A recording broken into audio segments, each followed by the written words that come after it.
Good afternoon, everyone. Thank you for joining us this afternoon at the Ground Source Heat Pump Association's free webinar. We've got Dr. Jan Rosenow joining us today. Jan is the director of the European programme at RAP, which is the Regulatory Assistance Project. That's an independent organisation dedicated to accelerating the transition to a clean, reliable and efficient energy future. They've also advised governments on policy all over the world, and they've recently been advisors to the BEIS Committee on decarbonising heat.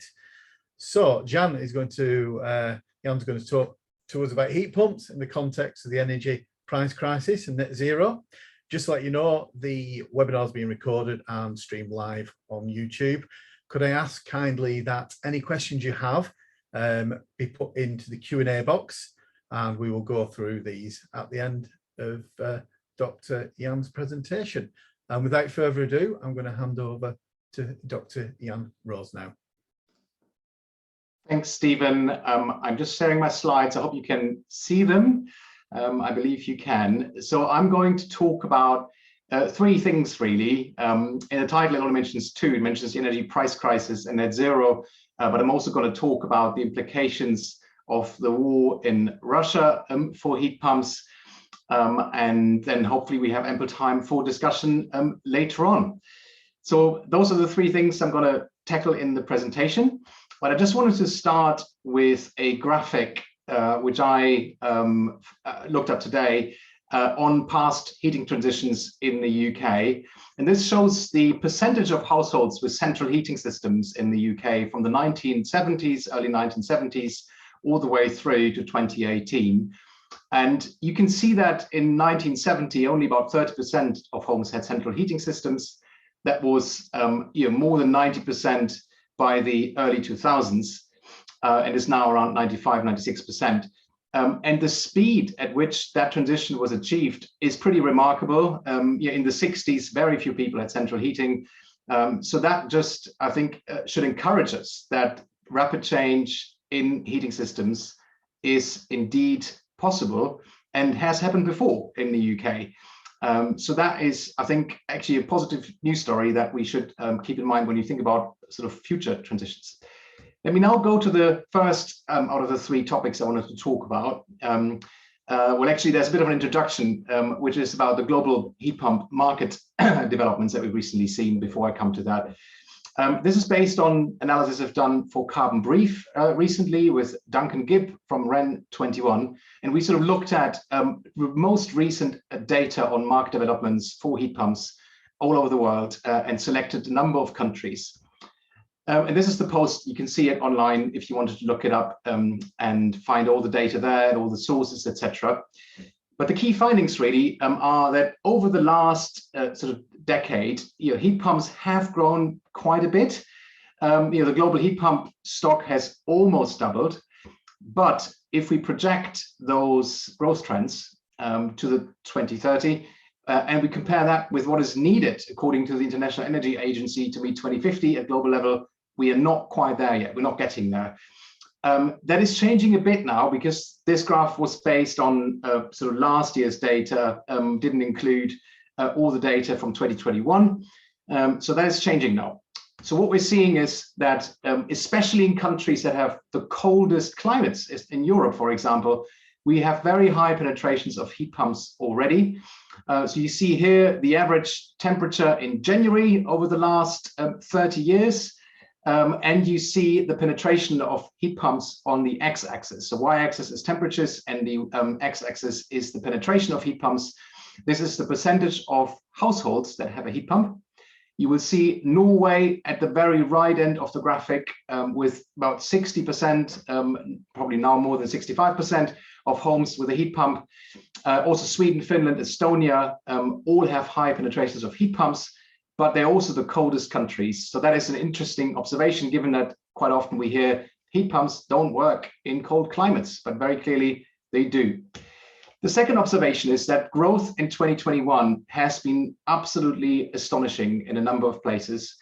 Poland, of all places, is showing the highest growth figures that we have found across the world. There's still countries publishing data as we speak, but this is the latest available data. 60% growth in the heat pump market in Poland in 2021, but also Germany 28%, Finland 25%, Norway 36%, Switzerland 20%, and the US 15%. All very impressive growth figures.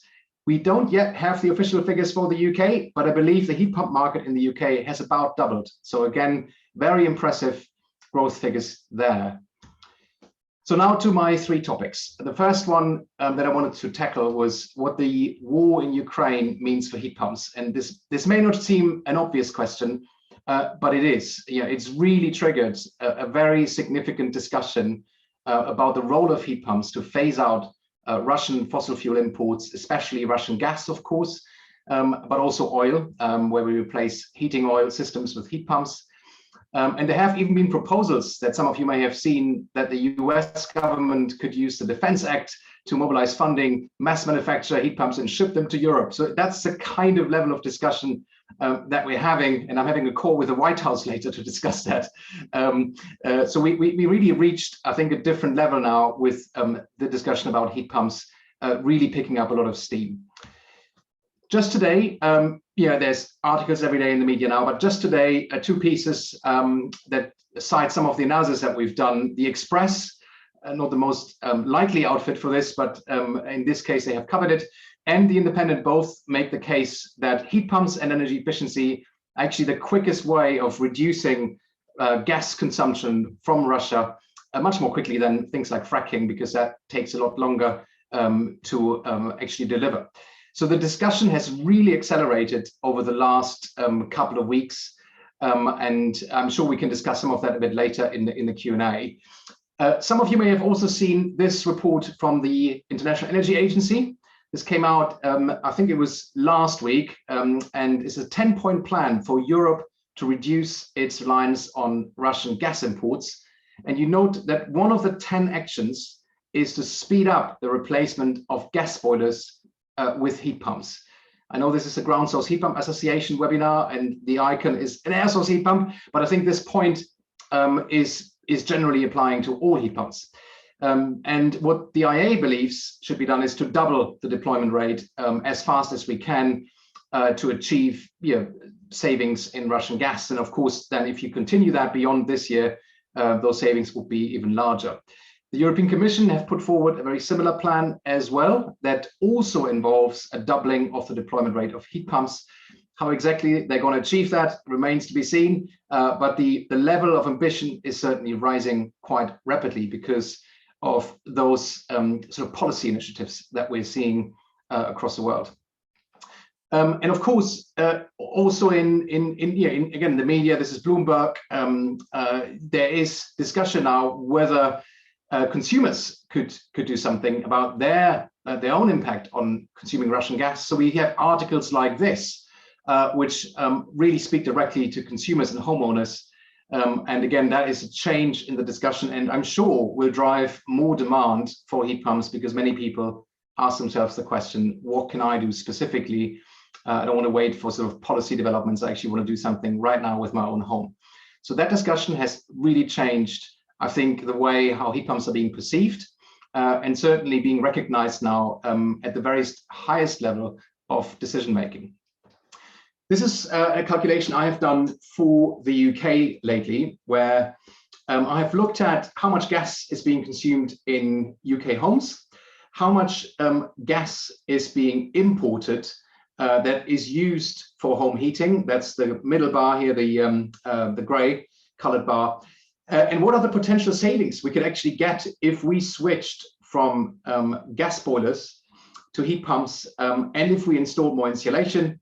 And you can see that we can certainly completely offset all the gas imports used for home heating. And we can not completely, but almost offset the gas consumption.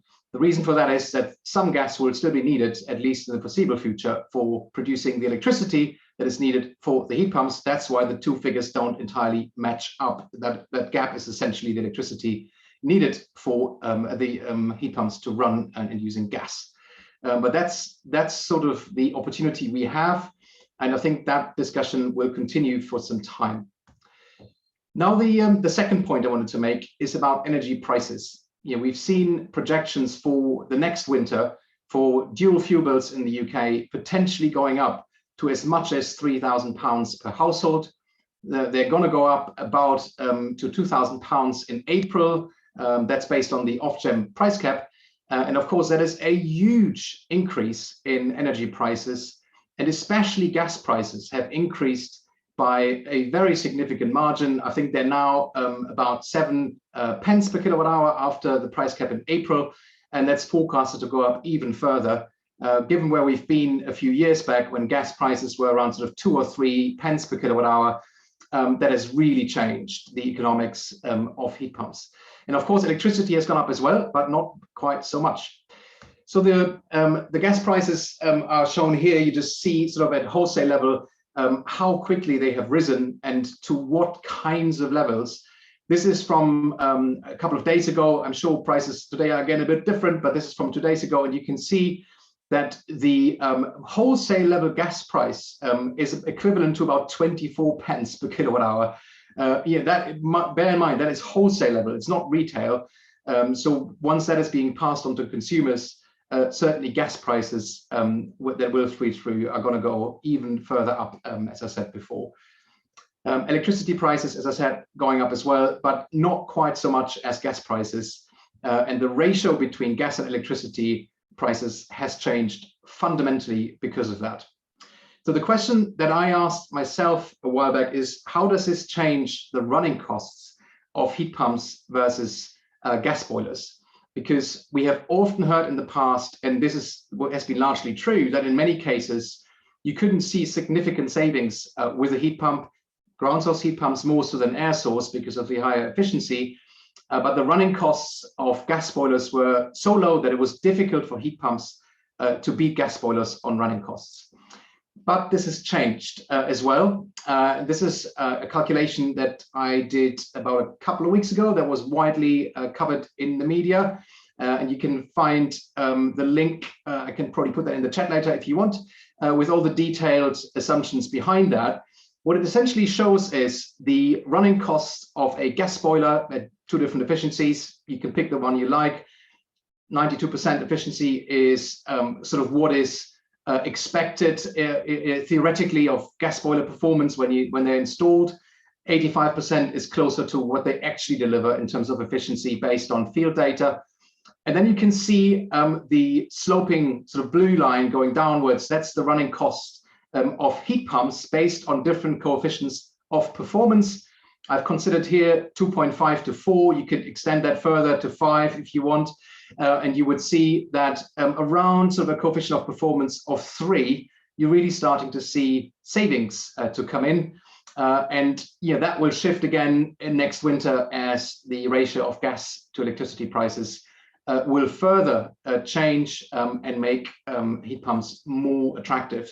But that's, I think, an important message here, that the price rises have really changed the running costs of heat pumps very fundamentally, and there's now a situation where they can deliver real cost savings. Now, I wanted to talk a bit about net zero and what this means for heat pumps. That's the sort of third and final part of my presentation. Net zero, again, has really changed the discussion about home heating. Projections that are many, many years old now, that were based on sort of a 60% or 80% reduction of carbon emissions, often assumed still a significant share of fossil fuel heating in homes, often for the reason that it's easier to reduce emissions in the power sector, for example, and we can live with a remaining share of fossil fuel heating in homes and non-commercial buildings. Net zero has, of course, changed that completely, because we now need to eliminate emissions from the building sector almost completely. And therefore, we see a much, much harder push in all the modeling that's been done, but also the policies to ramp up low carbon heating solutions much more quickly. Here's data from the IEA, the International Energy Agency again. They have published a roadmap to net zero by 2050 in August last year. And according to the IEA, we will need 1.8 billion heat pumps globally by the year 2050. I think currently the stock of heat pumps globally is around 10% of that, maybe a little bit more. So we need to increase that by a factor of 10, which is absolutely massive. You can also see how this compares to some of the other technologies the IEA believe will play an important role here. District heat, and of course some of that heat will also be produced by heat pumps, large-scale heat pumps in particular, that are already used in places like Denmark or Sweden, but also some biomass, solar thermal, and a tiny slice of hydrogen. This is about 2% of total global heat demand for space heating, which the IEA believes will come from hydrogen heating systems. Similar analysis by McKinsey actually shows very similar numbers, slightly different, but again, you see in light blue here, this is the system sales, the number of units sold in millions per year over time. And you can see in 2050, the vast majority, almost 90% of all new heating systems sold, McKinsey believe, will need to be heat pumps. So again, you see that different analysis comes to a very similar conclusion. Massive rollout of heat pumps will be required to meet those very demanding net zero goals. Nope. And that's all I wanted to say, really. And I'm looking forward to your questions or comments. Hopefully that was clear. And if you have any sort of questions, I'm happy to go back on the slides and provide a bit more detail. But I'm really looking forward to the discussion and wanted to leave ample time for that. So Stephen, I believe you will hand me some questions now, and I will stop sharing my screen. No problem, Jan. At the moment, we haven't got any questions, so you must have done a very good job of telling everyone about this. Just going to double check. No, we have no questions, Jan, at all. No questions. That's a first. I've never done a presentation with no questions. There's one. Oh, here we go. So what about ground source heat pumps for cooling and flexible electricity tariffs? So there are two parts in the question, I believe. I mean, the first one is about flexible electricity tariffs. And I mean, I've used them, or I still use them myself, as an owner of a heat pump. I believe they have tremendous potential. We've seen the trials recently from National Grid with Octopus, where people could sign up to lower their peak demand. But we also had dynamic tariffs for quite a few years now. And of course, they're nothing new. We had these kinds of tariffs, Economy 7 type tariffs, all the way sort of in the 1970s and 80s, not just in the UK, but in other places too. So I totally believe that that is the way forward. And using flexible tariffs with smart controls of heat pumps, both ground source and air source, can deliver more carbon savings, because we can avoid using heat pumps during peak hours when we have gas on the system and other fossil fuels, and use them more when we have more renewables outside of peak hours, and also get real bill savings for consumers. Before all the price increases, I could actually see my own running costs from when I have a gas boiler to having a heat pump drop by as much as 60%, simply by using a flexible tariff. I mean, that is no longer possible in the same way because prices have changed, but clearly going forward, there will still be potential. The second part of the question was about cooling. And I think that's completely overlooked still, because of course, with the changing climate, and we see hotter summers, longer periods of very high temperatures, not just in the UK, but also in other European countries and in North America, the demand for cooling will go up. And we have not built, I believe, our homes in a way that is fit for purpose. We often build them to sort of keep the heat in rather than keep the heat out. And of course, with lots of glazing and no external shading, that will create problems further down the line. So there will be demand for more cooling for sure. And I think we need to get the balance right between sort of more passive measures like external shading and using heat pumps for cooling as well. So clearly a role there for heat pumps. And I understand, of course, for an air to water system, that benefit does not exist, but for ground source heat pumps, that is different. And so clearly there's an important role there different for air-to-air systems, which are widespread in other countries, especially in Scandinavia. Sorry, very long answer to a very simple question, but that gave me some opportunity to, I think, collect some more comments and answers and questions in the chat. That's right, Jan. We've got quite a few now, so I will ask you some of these. What are the biggest barriers to that level of increase in deployment?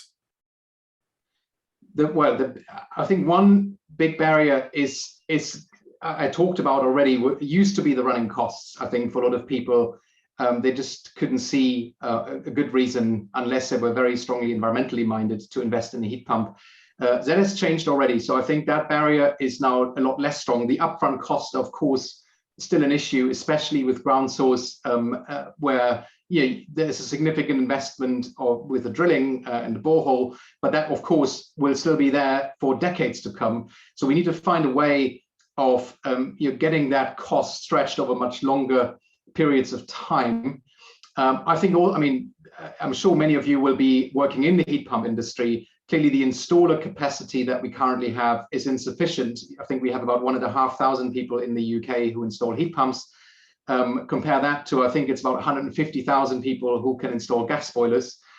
So there's a huge gap between what we need, which I believe the estimate is about 45,000 trained heat pump installers are needed to deliver on what the Climate Change Committee thinks we need to do with heat pump deployment. So the workforce is still not there, so we need to do a lot more training, but also manufacturing capacity. I know there's lots of investment already, but talking to the industry, there are real constraints with specific components, such as semiconductors, that need to be made more available, and just the ability to ramp up more quickly and build more factories to actually produce the kit. So that's I think is a supply side constraint. And for consumers, I think once we get around the kind of cost barrier, then finding a more streamlined approach of actually getting a heat pump installed, who can I turn to, who can I trust? I think that's also going to be really important, and making sure we have good quality installations. Looking at the history of heat pump deployment in the Nordic countries, they had real problems with poor installations in the early years, and that had a massive impact on consumer confidence. They managed to overcome that by really ramping up the quality of these installs, but it has taken them some time, and that's something we should get right straight away.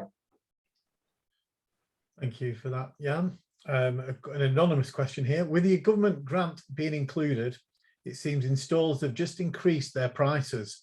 What can be done to bring prices down to pre-grant levels? Well, I mean, this is kind of a multi-dollar question, isn't it? I mean, it's one of the things that people always ask: how much will costs be able to come down? And BASE is currently doing a research project. They commissioned Eunomia to look into the potential cost falls of heat pumps, and they're doing the study as we speak. We're not going to see that, I think, for some time. It's going to take a bit of time for them to come out with their findings. So that should provide some guidance on how much costs could fall. The UK Energy Research Centre is doing the same at the moment. The evidence for that is very weak, to be quite honest. We have, first of all, very little data on past cost sort of trajectories in different countries. So it's hard to come by this data. And there are also lots of uncertainties. So I don't want to make a prediction, but I think once we scale up, given what we've seen in other sectors, we should see costs come down. I think right now, because we have supply side constraints, not enough installers, not enough capacity, and more demand, that's what happens, is that then prices go up. But I think they should come down once the industry is scaling, and we find more efficiencies in the way how we install heat pumps, but also how we manufacture them. But I can't give you a number, I'm afraid. I think the expectation the government has is 25% reduction, at least, maybe 50%. But of course, the question is, to what extent can that be delivered and by when? I know Octopus have come in with a very aggressive announcement saying they can bring down the cost to the same level as gas boilers with the boiler upgrade scheme grant that will come in April, but it remains to be seen whether they deliver on that. They say they will. And that's for air source only, of course, not for ground source. So sorry, long answer to a simple question, but the answer is we don't quite know yet, but there is some scope, I think, for optimism. Thank you, Jan. A similar question on cost. When do you think the levies on electricity will be reformed and a carbon tax applied to gas? And do you have an idea of what those costs would be? Yes, I mean, it used to be 23% roughly of electricity bills, domestic electricity bills were environmental levies. And the government in its heating building strategy in October announced that they would review whether or not to shift levies from electricity potentially to gas to have a more sort of level playing field and make electricity cheaper compared to gas in that way. I think that discussion has now changed a bit because gas prices are up so significantly as I've outlined. So it's a lot harder politically to put additional costs on gas. And of course, also because the running costs have now become more attractive, the pressure is less urgent to do that now. And the third factor is the share of levies of electricity bills has also gone down because electricity prices have gone up, but levies have stayed the same. So those factors, I think, point towards certainly not an immediate change, probably will take a little bit longer, but it's really hard to predict when that will happen. The government said they would review it this year. Whether or not that review will then result in a change is very difficult to say. Thank you, Jan. Now another question, and this one's from Dan Roberts. The figures you presented stated heat pump. Could you advise what the expected % split between ground source heat pump and air source heat pump may be? Well, it depends kind of which projections you believe.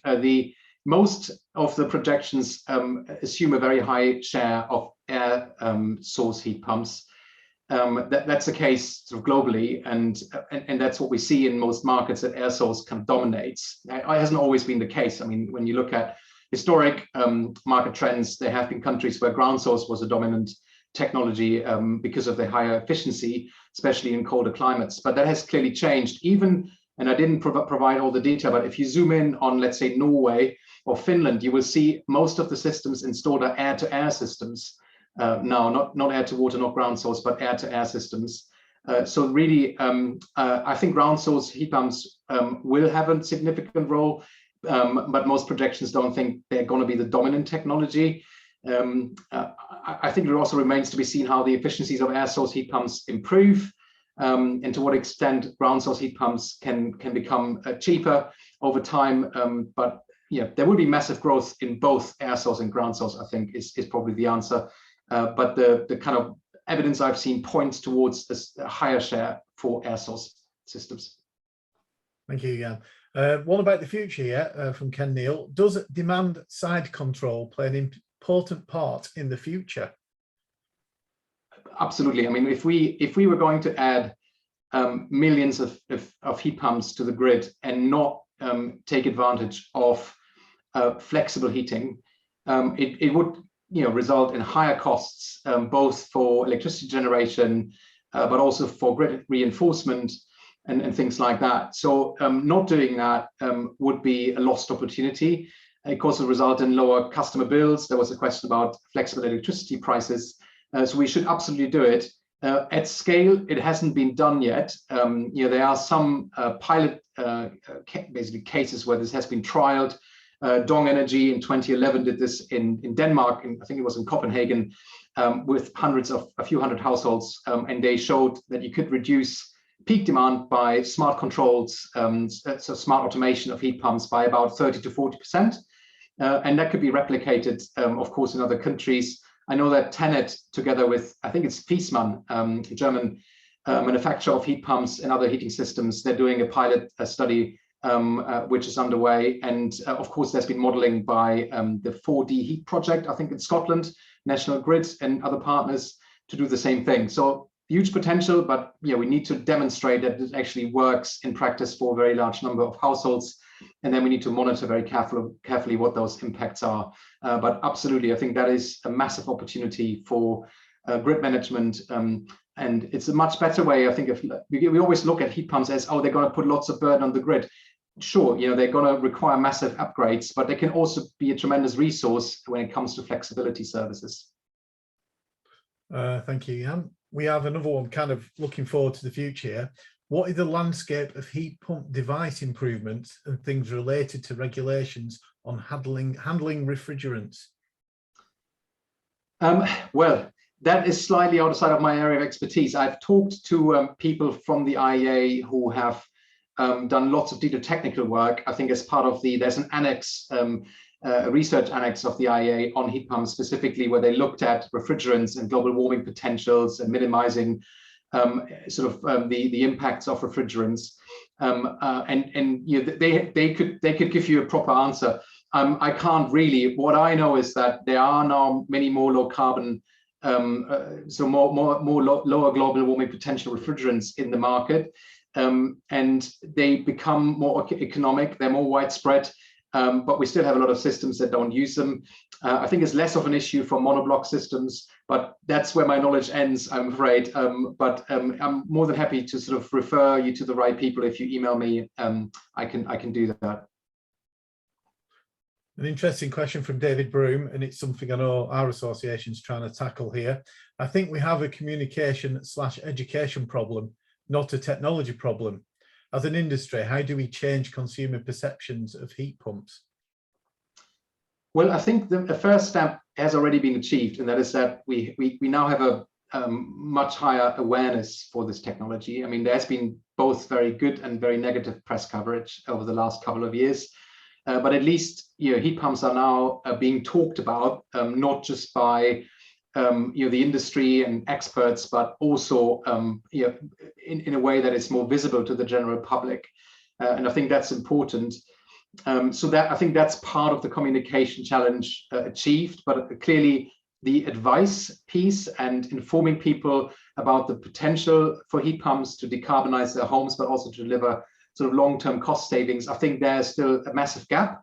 When you go on sort of the common sort of websites giving you advice, they're often out of date. They're using old price figures, old carbon figures, and we really need much better, much more tailored advice that communicates the benefits of heat pumps more clearly, and also communicates clearly who do you actually turn to? How do you find a good installer? How do you make sure that you have a good experience? So I think that is absolutely critical. And I think there's a huge job that needs to be done, not just for the industry. I think this is something that everyone who works in this space should pay more attention to. Thank you, Jan. Edward Robinson's asking, is a boiler upgrade scheme a better incentive than the RHI? And how have the energy price changes of the last 6 months affected this? So the RHI is more generous, actually, when you look at how much money you can get back. And I'm sure many of you know this, especially for ground source heat pumps. Of course, that's an important factor because of the higher capital costs. I think the kind of downside of the RHI has always been that it's quite a complex financial product, and that the financial payments were made on a quarterly basis over, I think, typically 7 years or 8 years. So the upfront cost barrier was still the same, and people had to take out a loan or find some other ways of funding that. That is different with a boiler upgrade scheme, where you can get that money straight away, but it's a smaller amount. You know, you're only getting, I think it's 5,000 for air source and 6,000 for ground source, I believe. With the RHI, you could get significantly more money, and clearly that is actually it's not an improvement on that front. But I believe the fact that it's upfront really will make a difference. So yeah, it's a bit worse in terms of the over amount of funding, but it's better because it's upfront. So I think it depends how you see it. Probably better for air source and a bit worse, or quite a bit worse, for ground source, I would have thought. Thank you for that. James Brettel is asking, is there a list of target Uvalues that we should be advising our clients to aim for, both when dealing with making improvements to existing properties and for new build properties, i.e. passive house values of a new Part L standard? I mein, again, this is a common question that I get all of the time. You know, what kind of buildings are heat pump ready? Which buildings should we focus on first? You know, again, there is no hard and fast rule, I think, that can be applied. I mean, one way of looking at it is, can you use lower flow temperatures? I think is a fairly reasonable approach. You know, can you actually heat the building when you lower the flow temperature to, let's say, 50, maybe 55 degrees centigrade, to the same level, or to the level that the customer wants. I think that is a reasonable sort of compromise approach. I don't believe you need a passive house standard building to have a heat pump. In that case, actually, you might not need any expensive heating system at all. Maybe even direct resistive heating in those cases might be cheaper and might be more effective. But on the other hand, we don't want to put heat pumps into completely uninsulated buildings with single glazing, no loft insulation. So when people ask me privately, I always tell them, look, if your loft is not insulated, if you have single glazing, if you have drafty doors, I would not straight away install a heat pump. Fix that first. That's not that expensive. Important question then is, do we need solid wall insulation? I have some of my walls insulated, but not all of them yet, simply because of the hassle factor and the cost involved and the disruption of that. So I think there's sort of a lot of space between the sort of passive house standard and very badly insulated buildings. But exactly how much of that is heat pump ready is difficult to say. The Committee on Climate Change believe it's about 40% of British homes could have a heat pump straight away. Thank you, Jan. So an interesting question on ground arrays from Simon Lomax. If waste heat is diverted to a communal ground array and can bolster source temperature, is there any opportunity for split ownership with entities pre-installing the arrays, as there will be a greater efficiency advantage compared to air source heat pumps? I would love to see that, and you could think about sort of models where different neighbors group together and they sort of share the cost of the infrastructure. That will actually benefit not just them, but sort of future owners, occupants of those buildings, and deliver a more efficient heating system for all of them. So I'd love to see more of those models in practice. I've seen some of the thinking around it. It's not available yet at scale. I think there have been some sort of pilot projects, but that's the sort of thing that we should be thinking about more. I mean, there are even more, I guess, sort of exciting projects that already have happened in other countries. One example is in Munich, where they have used sort of solar thermal to store large amounts of heat in sort of underground thermal storage in the summer, and then extract it with a large heat pump in the winter, feed it into a very small district heating network, and put it back into the buildings. I mean, that is an even more sort of systems approach to this that doesn't just rely on individuals making individual choices. But that was for new buildings, I have to say. This wasn't for retrofitting. Thank you, Jan. Now, something I don't know if you've experienced of, but I'm getting a few questions, a few comments here about supply issues in the EU. Have you heard about them in Europe as well? Just your thoughts on that, really, Jan. Yes, there are supply issues, and I've spoken to the European Heat Pump Association about this last week, because the IEA report on the European Commission saying we can double the installation rate. The industry actually doesn't think that is possible so quickly, and that's for two reasons. One is that coming out of the pandemic, there's been a backlog of orders, I understand, and a lot of the suppliers and the installers are already behind, and it's completely stretched and don't have capacity to ramp up so quickly, because they're dealing with that backlog. But also components. So I was told things like semiconductors are not available at the amount needed. So that's putting a real constraint in manufacturing heat pumps. New factories need to be built. That takes a little bit of time. It doesn't take 5 years, but it certainly can't be done in a couple of months. So that's another constraint. And then again, installers. We need more installers who can do this well. We don't have them yet, so that's another constraint. So the numbers I've been given was sort of maybe get another 25-30% growth in across Europe, including the UK, this year, which will of course differ between different countries, but that's kind of for the whole of Europe, including the UK, and then growing at a faster rate afterwards, maybe 50% even across the European Union plus UK, as we ramp up that factory capacity and train more installers. But it's going to take a bit of time, and I think we need to be honest about that. We can't just say, oh, we're going to install 3 times more heat pumps this year.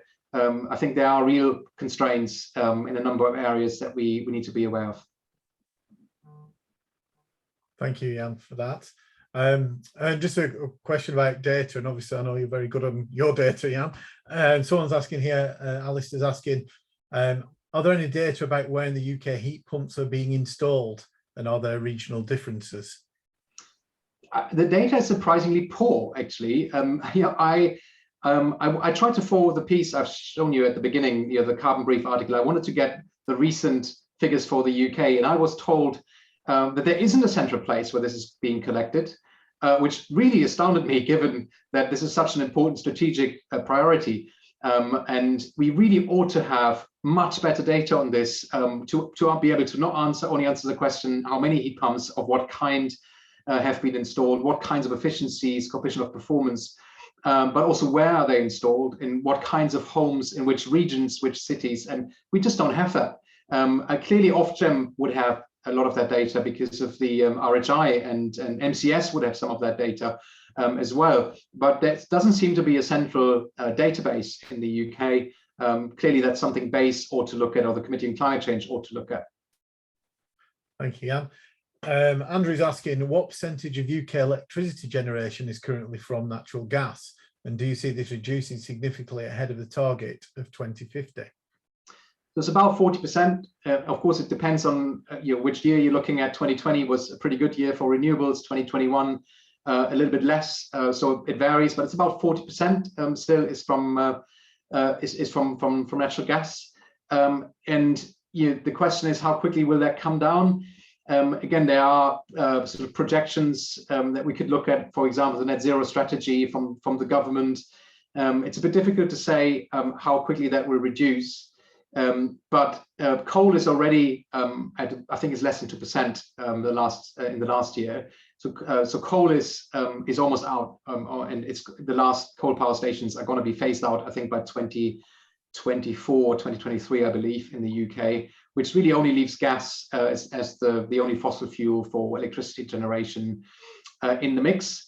And as we ramp up wind and solar, which is already happening, and there's lots of investments in more offshore wind, for example, but also rooftop solar installations and industrial scale solar. So I would expect that to come down, but will it come down by sort of 5% or even 10%? I wouldn't want to predict that, but it will come down further. And by 2035, the kind of trajectory the government is working towards is to actually phase out all fossil fuels in electricity, pretty much all fossil fuels for making electricity, which of course is a massive challenge going forward. And the key there is really to solve the issue of dispatchable power generation, where gas currently fills the gaps. If we have no wind and no solar, gas comes in, and it's often the case, especially when it's sort of cloudy and it's cold and no wind. And that's when we need something else, and that can't just be wind and solar. We need something else that can fill that gap, which it could be hydrogen, it could for power generation, could be storage, but also some flexibility on the demand side. So it's going to be a combination of things. Some challenges ahead there then, yeah, on that front. So an interesting question from Sophie, a bit of an environmental question here. To ensure net zero, we will need to reduce all emissions, not just CO2 emissions. With this huge projected rollout of heat pumps, how can we avoid a lock-in of high global warming potential, HFC refrigerant gases, and their associated emissions in these heat pumps? Yeah, I think it's a really valid question, and it's about sort of embodied carbon emissions in heat pumps, which there is some good research on this. And when I looked at it the last time, there's a sort of peer-reviewed paper that looks at the evidence, and it shows currently those embodied emissions, including the refrigerant emissions and the leakage of those, you kind of offset that within a year and a half of running a heat pump because of the carbon savings compared to a gas boiler.